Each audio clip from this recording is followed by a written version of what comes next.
My husband helps me bathe every night. Tonight, he'd just finished running the water. Suddenly, his foot slipped. His head slammed hard against the sink. He collapsed on the floor, motionless. I watched helplessly.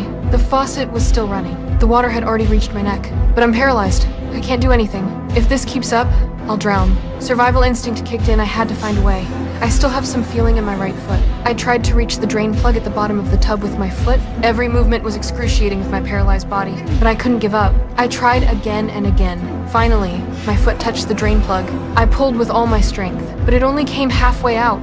The water was draining too slowly, nowhere near as fast as it was coming in.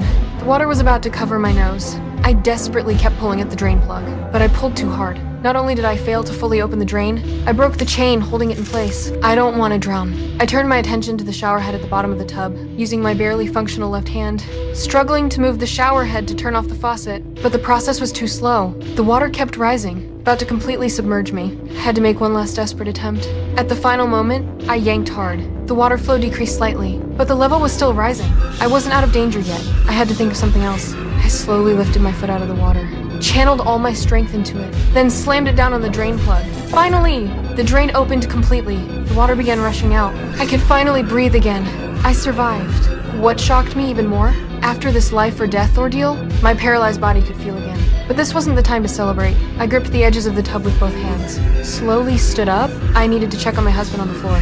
But he was gone. My husband, who'd been lying there, had vanished. There was blood on the doorframe. Bloody footprints led out across the floor. Terror gripped me. He clearly hadn't been unconscious. Why did he leave me to drown?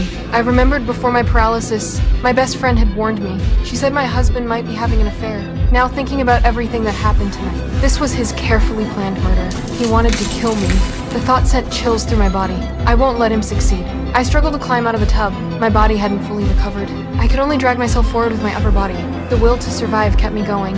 I forced myself to stand, lunged for the phone. I had to call the police, but the phone line had been cut. A shadow suddenly appeared outside the door. Was it him? I couldn't just wait to die. I grabbed a shard of broken glass, my only weapon. I needed to see what he was planning. I slowly walked to the door.